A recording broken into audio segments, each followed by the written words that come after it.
vamos a hablar. A esta hora vamos a recibir a Diego Sánchez de la Cruz, investigador de estudios económicos. Diego, muy buenos días. ¿Qué tal? Buenos días. Bueno, asistimos, lo hemos visto, como en los últimos días ha publicado además el Instituto Juan de Mariana ese Día de la Deuda, un Día de la Deuda que de hecho parece más parecido al Día de la Bestia, ¿no? Porque España agota ya todos sus ingresos fiscales y vivirá del déficit hasta fin de año. Yo quería preguntarte realmente cuál es la situación que atraviesa ahora mismo esa deuda española. Tú misma lo has explicado muy bien. Hoy, 30 de noviembre, es el Día de la Deuda. No es precisamente una fecha para estar felices o contentos, es más bien preocupante.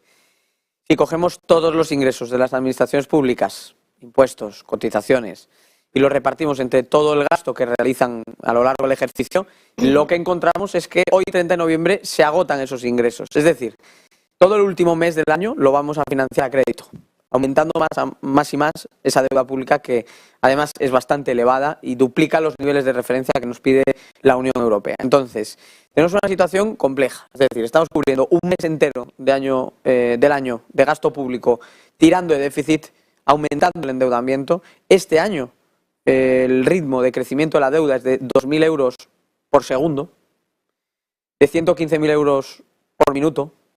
Y cuando hayamos terminado esta entrevista y la jornada de hoy y vuelvas a estar aquí con otro invitado el día de mañana, la deuda pública habrá crecido en 165 millones de euros.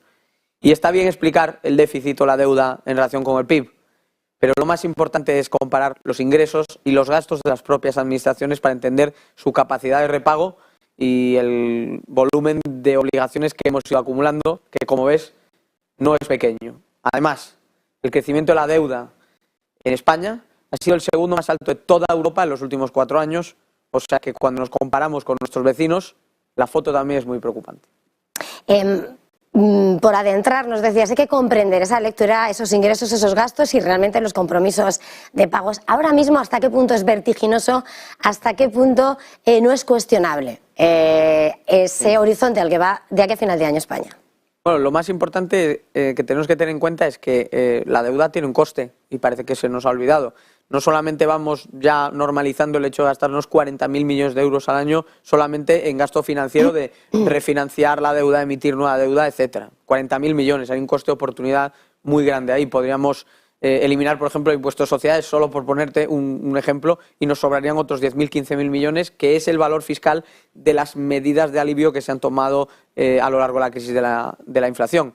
Entonces, 40.000 millones son mucho dinero, 40.000 millones tienen un coste de oportunidad muy grande, y cuando analizamos el coste que tiene el exceso de endeudamiento en la economía española, encontramos que la reducción de actividad, es decir, la contracción del PIB que provoca al tener una deuda tan alta, se sitúa en el entorno de los 3.900 euros por hogar. Es decir, en promedio somos 4.000 euros más pobres de lo que seríamos por familia, debido a todo el coste de oportunidad que viene con una deuda más alta, porque como tú bien sabes, está esos 40.000 millones de gasto fiscal adicional, el efecto expulsión que sufre el sector privado, que cuando va a pedir crédito se encuentra con que hay un sector público acaparando buena parte de ello y elevándole la financiación, y el perfil de riesgo de la economía española, que ha tenido tiempos mejores que el que tiene la actualidad, si nos fijamos en las subastas del propio Tesoro, porque hemos pasado de financiarnos a tipos negativos a financiarnos a tipos de más de un 4%.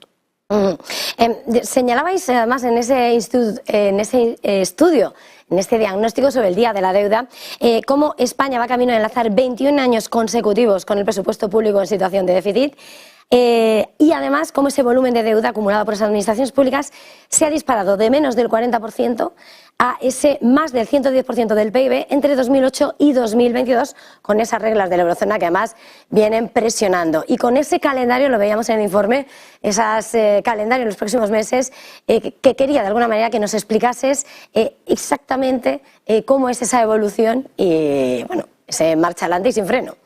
Sí, es una situación, yo creo, especialmente problemática cuando tenemos en cuenta, por ejemplo, la comparación con Europa, ¿no? Aludías a ese calendario porque efectivamente hay un día de la deuda para España y un día de la deuda para el resto de la Unión Europea.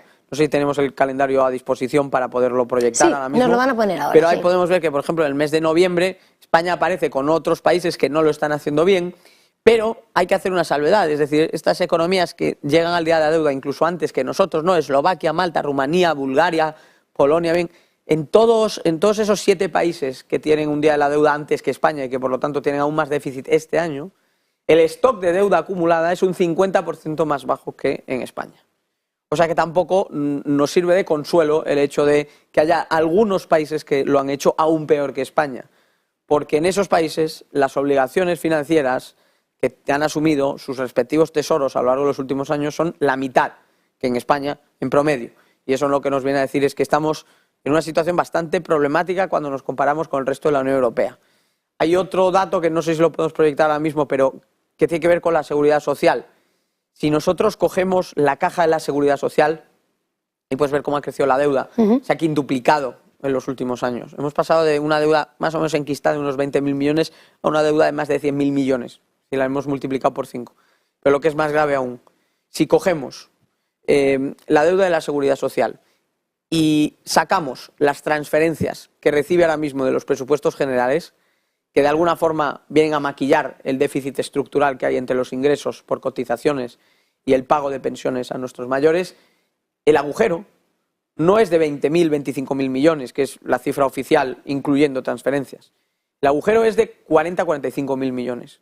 Es decir, el déficit real de la seguridad social, cuando comparamos sus fuentes de ingresos y de gastos y nos olvidamos del maquillaje de las transferencias presupuestarias, es 2 veces más alto de lo que nos da a entender esa suerte de maquillaje contable. Y esto es relevante porque no hay ningún otro país que tenga semejante déficit de caja. De hecho, hay prácticamente 20 de los 27 países de la Unión Europea tienen su sistema de pensiones en superávit. Y de los otros 7, ninguno tiene una situación siquiera comparable a la de España. Si quitamos esos ingresos por transferencias y nos fijamos estrictamente en cómo está la caja de la seguridad social, el día de la deuda de las pensiones sería a finales de septiembre. Es decir, 3 meses de gasto en pensiones se están cubriendo con deuda y con transferencias que vienen de los presupuestos y que también se pagan con deuda.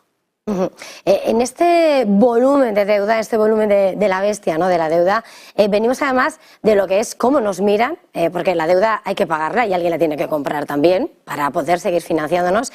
Venimos de antes del verano, le decían las encuestas de los gestores, como España pasaba de ser a principios de verano uno de los sitios favoritos en Europa para comprar la deuda, para pasar ahora, después de todas las elecciones, el problema también político, el gobierno nuevo formado, pasando al último lado de confianza por parte de los inversores y además en un momento en el que la deuda de las autonomías se va a reconducir, pero vamos, se queda dentro de casa. ¿Qué riesgo supone ahora mismo esta escalada, ese posicionamiento de desbordado en esa deuda, en eso de que tenemos que financiar con déficit? Fíjate, tienes aquí un estudio de cuánto está subiendo la deuda por hogar. Estamos hablando ya de 75.000 euros por familia, el peso de la deuda pública. Y normalmente se suele decir, una expresión que yo creo que ha cobrado cierta fama, ¿no?, en el ámbito del periodismo económico, que esto se lo estamos legando a nuestros hijos o a nuestros nietos. No es tan así. El periodo medio de vencimiento de la deuda pública es de 8 años. Ni siquiera lo estamos refinanciando a 20 o a 40 años. Lo estamos refinanciando para pagarlo nosotros mismos dentro de 8 años. Y estamos haciendo que nuestro coste fiscal sea el día de mañana mucho mayor de lo que tendría que ser. Si estuviésemos cubriendo todo el gasto público que tenemos ahora mismo con impuestos y no recurriendo al déficit y por lo tanto al endeudamiento, el trabajador medio pagaría 8.000 euros más o el español medio pagaría 4.000 euros más en impuestos para cuadrar las cuentas. Es decir, vivimos en una suerte de ilusión fiscal, nos da la sensación de que nos podemos permitir un nivel de gasto público muy generoso. Tenemos los ingresos tributarios en máximos históricos y no han parado de subir, cebados además por la inflación y por la no deflactación de los gravámenes, pero al final la cruda realidad es esa. Y luego el perfil de riesgo de la economía española, pues el último trimestre para el que tenemos datos finales, el segundo, justo antes de las elecciones, ya estaba bajando un 75% la inversión extranjera en España. 75%, son cifras muy importantes. Si estiramos y vemos todo el primer semestre, la caída es del 25%. Y si leemos las páginas de actualidad, pues, por ejemplo, hace 2 días se embargaron cuentas de banco del Reino de España por impagos de sentencias internacionales ligadas a las condenas de las renovables.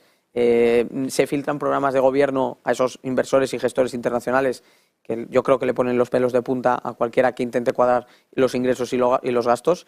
Y, en definitiva, eso aumenta el perfil de riesgo de la economía española, encarece la financiación de esta deuda y reduce más aún el espacio fiscal que tienen las administraciones, obligándoles a destinar más y más recursos al pago de estas obligaciones contraídas por el Tesoro. Pues ninguna celebración por este Día de la Deuda, pero muchísimas gracias por traernos este pulso realmente de lo que estamos viviendo, y eso, que no es nada de herencia para nuestros nietos, sino que lo vamos a pagar nosotros y que no nos financia, que es una ilusión fiscal, ¿no? Diego Sánchez de la Cruz, investigador de estudios económicos, ha sido un verdadero placer. Gracias. Feliz jornada, feliz trabajo. Hasta la próxima.